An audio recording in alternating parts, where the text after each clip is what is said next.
Les chars de la coalition reprennent village après village dans le sud du pays. Les forces fidèles à l'ancien président du Yémen, aidées de l'Arabie saoudite et de tribus locales, ont également repris le contrôle de cette base aérienne et de ce qu'il en reste, soit des débris d'avions calcinés. La ville portuaire d'Aden est également tombée après de violents combats. Le pays est toujours coupé en deux. À l'est, les forces loyalistes gagnent un peu de terrain. À l'ouest, les rebelles houthis, issus d'une minorité chiite, contrôlent toujours la capitale, Sanaa, une ville en ruine. Les forces loyalistes ne semblent pas faire la différence entre les cibles militaires et les civils. Les pertes civiles sont beaucoup trop importantes par rapport à la valeur des objectifs militaires détruits.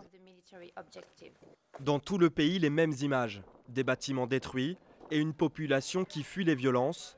La guerre a déjà fait plus de 4000 morts, en grande partie des civils. Je suis réfugié. J'ai fui la ville de Sanaa et je suis ici depuis 5 mois. Notre situation est très difficile. Là-bas, ils ont brûlé nos lits et nos maisons. Notre ancien quartier a été totalement détruit. Dans ce camp de fortune, les ONG peuvent fournir des soins et de la nourriture, mais leur travail sur place reste très difficile, car elles sont elles aussi victimes des combats. Cet hôpital, par exemple, géré par la Croix-Rouge, a été ravagé par les bombardements saoudiens. Dans une large partie du pays, les pénuries d'eau, d'essence et d'électricité rendent la vie quotidienne au Yémen quasiment impossible. Selon l'ONU, 80% de la population du pays a besoin d'aide humanitaire.